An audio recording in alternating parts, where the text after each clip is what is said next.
और हमें 21 जून 2023 को वो डेफिनेशन प्राप्त हुई। सर, दो छोटी सी हमारी रिक्वेस्ट है। मैं आप सबकी तरफ से सर से प्रार्थना करना चाहूंगा। सबसे पहले मैं डायरेक्ट सेलिंग के बारे में थोड़ी सी अपनी एक परिभाषा देना चाहूंगा कि सर, ये जो हमारी डायरेक्ट सेलिंग इंडस्ट्री है, प्रैक्टिकली सेलिंग का बिजनेस नहीं है, शेयरिंग का बिजनेस है। यहाँ पर जो लोग काम करते हैं सर, वो ओल्ड एज भी होते हैं, यंगस्टर्स भी होते हैं, वुमेन्स भी होती है, मेंस भी होते हैं, लिटरेट भी होते हैं और लिटरेट भी होते हैं। और सभी लोग यहाँ पर काम कर एक part time income, full time और पार्ट टाइम दोनों तरह से करते हैं। कुछ लोग कंज्यूमर ही बन जाते हैं, कुछ लोग नहीं भी करते। और सर, यहाँ पर कोई भी व्यक्ति एक अपना नेटवर्क डेवलप करके, एक रेमुनेशन प्राप्त करके अपना भविष्य, अपना जीवन यापन करता है। तो सर, ये जो इंडस्ट्री है, यहाँ पर अगर कोई, मतलब ऐसा नहीं है कि यहाँ पर लिटरेट ही आएगा। अगर कोई भी यहाँ पर कामयाब है तो वो सेलिंग नहीं करना जानता, वो बीबीए एमबीए मार्केटिंग नहीं है, और वो प्रोडक्ट शेयरिंग करना जानता है। तो हमारी इंडस्ट्री में जो प्रोडक्ट है सर, वो सबसे मेजर फैक्टर है। अगर उसकी क्वालिटी है तो व्यक्ति लेता है और उसको शेयर करता है, और शेयरिंग करते करते एक नेटवर्क डेवलप हो जाता है और उसको रेमुनेशन आने लगता है, जिससे वो एक अपना अच्छा भविष्य बना लेता है।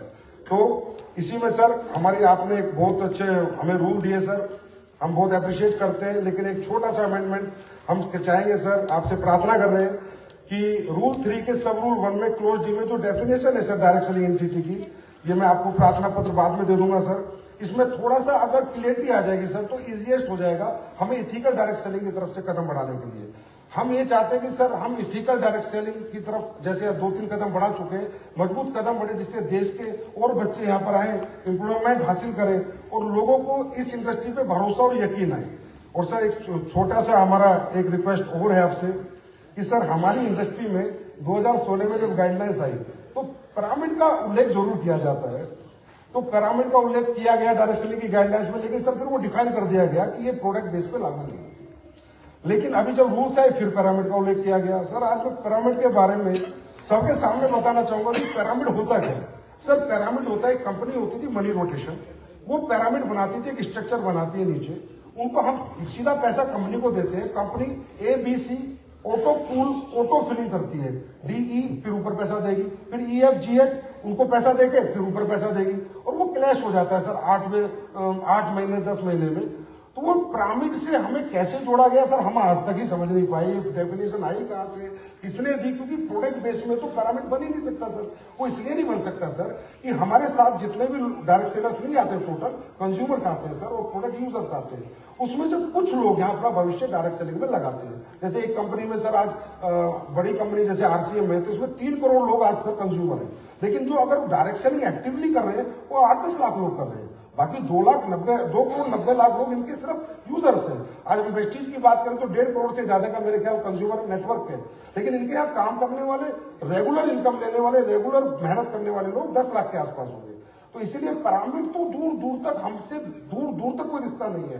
पर ये पता नहीं कहां से आती है। तो सर, क्योंकि इससे क्या होता है सर, हमें इन्फोर्समेंट एजेंसी बहुत परेशान करती हैं, बहुत हरास करती हैं, और लास्ट में जाके ये कह देती है तुम भी तो पिरामिड हो। क्योंकि सर, हमारा सिंगल लेयर नेटवर्क बन ही नहीं सकता, हमारा तो मल्टी लेयर ही बनता है।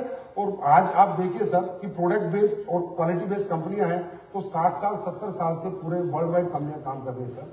पिरामिड कहाँ 60-70 6 महीने नहीं टिकते। तो अगर 60-70 साल से कंपनियां काम कर रही है, और सर 70 हजार करोड़ के कंपनियों के टर्नओवर है, और वो 70 आज हमें बताते हुए गर्व महसूस हो रहा है कि हमारे बीच में भी आज बड़ी बड़ी कंपनी, इंडियन कंपनी है, जिन्हें 25-25 साल काम करते हो गए। तो सर, अगर आपका ये आशीर्वाद हम लोगों को मिलेगा तो हम लोग भी ये कहेंगे एक दिन कि हमें 70 साल काम करते हुए हो गए।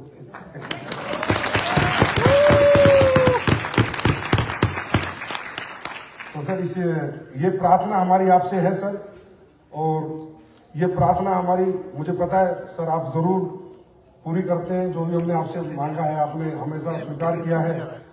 इससे सर हमारी इंडस्ट्री में बहुत उत्साह आएगा, एम्प्लॉयमेंट बहुत जनरेट होगा, और हमारे सर्वप्रिय, लोकप्रिय, विश्वव्यापी हमारे आदरणीय प्रधानमंत्री जी का जो सपना है आत्मनिर्भर भारत